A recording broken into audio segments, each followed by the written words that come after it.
And when I started to see early retirement as buying back my future years from an employer, it changed everything. So when people think about retirement, they often think about being retired in your more mature or older years. And I certainly thought about retirement like that for a very long time. And I don't blame anyone. We've been programmed to believe we must work and sell our best years to the system and then enjoy our lives in retirement. But the world has moved on from there. With the help or renaissance of technology and being able to earn in unconventional ways, retirement now looks completely different. The moment I realized that I didn't have to wait until I was in my 60s to retire, I could actually do it in half the time, it changed everything for me. So in this video, I'll be sharing with you 7 things that I splurge on to make my early retirement enjoyable. And stick around for number 7, which might surprise you because it's the one thing that money can't buy. Hi, if you're new here, welcome. My name is Olajumoke. I retired from 9 to 5 in my 30s and now I live off of my investments. On this channel, I share my journey, things I did to help me retire early. I also talk about personal finance, investing, wealth creation, as well as self-improvement. So if that sounds like something that might interest you, don't forget to hit the subscribe button and click on the notification bell so you don't miss any of my new videos. Let's dive right in. So the first thing I splurge on is coats. I love my coats because I love winter. Winter is my favorite time of the year. And coats have a way of bringing an outfit together. Now I consider coats a splurge or an investment. And the reason is, when I buy higher quality coats, usually 100% wool, they do exactly what they're meant to. They keep me very warm and they last for years, especially if they are well looked after. And in the past, I didn't have the same experience with cheaper coats and clothes in general. Now, someone might say a coat or clothes aren't an investment. And I understand what they mean, of course. You can't earn a return on your clothes, and also they are a depreciating asset. Well, not if you are on an app where you can rent out your clothes for a fee, but I would love to hear your thoughts and perspective on this. Do you believe that clothes are an investment, or do you believe they are just luxury or a splurge? Number 2, experiences.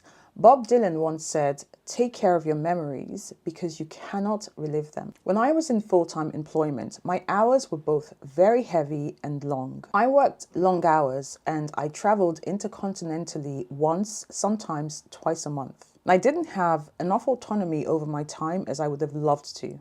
Hi guys, hope you're well. So I just got into Saudi Arabia and I'm on a work trip. I'm going to be here for 2 days. I've got a conference tomorrow and then I leave for Dubai on the 3rd, which is on Thursday.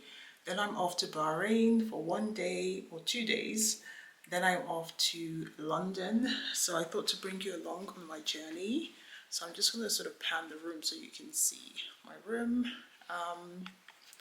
The conference starts quite early tomorrow at 7. My parents are getting older, my family is expanding, my nieces and nephews are growing up and going off to university, and some of these experiences and opportunities are getting fewer and further between. And I noticed over time that when we have insider jokes or we tend to laugh about an event, it's often an event that occurred when we were all together. And so it became increasingly more important for me to maximize the time and the experiences I share with them. Number 3, travel. I do not like flying. When I was younger, I had no issues with flying. I actually enjoyed it. But I think the fear of flying sort of gripped me at some point in my teens when more and more unfortunate incidents were being reported, and I actually realized what it means to be in that much metal up in the sky. I know it sounds crazy. I took a course at Cambridge to understand the aerodynamics of planes and how they function, and it did actually help to alleviate some of that anxiety, but it didn't get rid of it 100%, unfortunately. And God definitely has a sense of humor because he put me in a job where I had to fly out intercontinentally to see clients for over 7 years. And it certainly did ease my dislike for flying, and since retirement, I've flown to more places and I've been on holiday more than any other time in my career. And although I dislike flying, I love to travel. I find travel important to me personally because I have learned so much about the world from seeing and experiencing different cultures and having a better understanding of how others view life and how they view the things that we in the West think are normal. Number 4, my family. Everyone who knows me knows how extremely close I am to my family, and I tend to spare no expenses where they are concerned.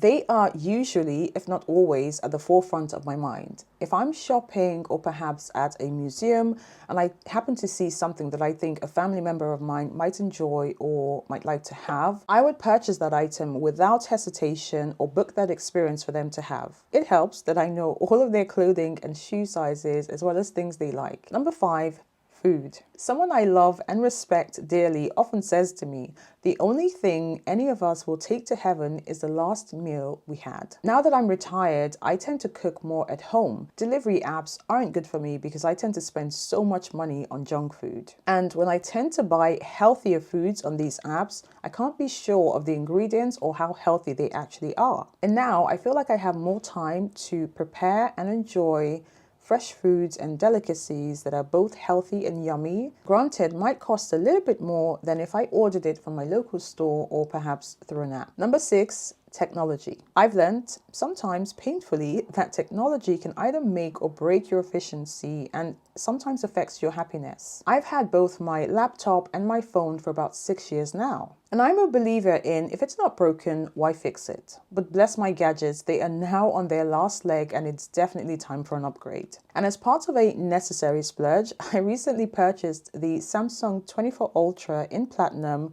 with 1 terabyte of space. And I did that for 3 reasons. Number 1, the Samsung Ultra is top of the range in terms of some of the phones that Samsung offers. Number 2, I need 1 terabyte of space.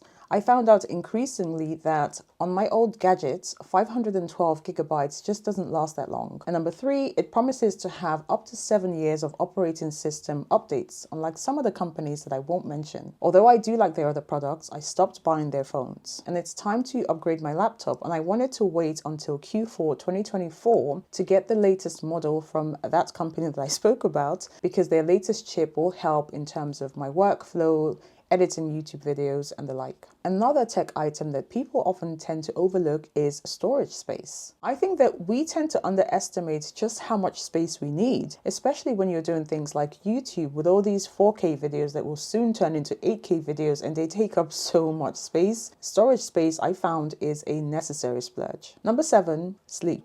During my teenage years, I became insomniac, and sleep has been a very precious commodity to me ever since. Although I was always lively and full of energy when I went to work, I had to trick my exhausted body into a pattern. Because where clients are concerned, apart from not knowing your job or bringing value to them, there is nothing worse than turning up to a client meeting with low energy and looking tired. So my body learned over the years to just get on with it. And now that I'm in retirement, my body has gotten so used to the pattern it had over many years, and I still battle with sleep. But at least now I have the time to really focus on improving my sleep. If you've battled with or overcome sleep problems, definitely leave some tips below. I would love to know how you approached it and what you're doing to make your sleep patterns a lot better. Although being retired means I have to be mindful and considered in my spending, make no mistake, I am no frivolous spender. When I spend on these items that I've mentioned, especially number 1, although these items tend to give a lot of enjoyment and joy and they last many years, at the end of the day, they are depreciating items. So whenever I need to buy a higher ticket item, I think through it very carefully. And sometimes I spend months waiting to get the item. And sometimes I find that waiting it out could actually mean that I get that item at a reduced price. Now here's the bottom line. Being retired early or even in your older years or more mature years, as I like to say, does not mean that your standard of living has to drastically decline. And what I'm about to say is true for me personally. I have learned over 3 years of being retired early that what I lack in material elements, I have gained in autonomy, in freedom, in peace of mind, in time and creativity. I have been fortunate to learn what a small percentage of the population actually follows, which is there is an alternative to giving your best years to an employer who determines how you spend your days. I started thinking about retirement in my 20s. I didn't think it was possible until I started to see the difference investing was making to my life. And when I started to see early retirement as buying back my future years from an employer, it changed everything. Because the older you get,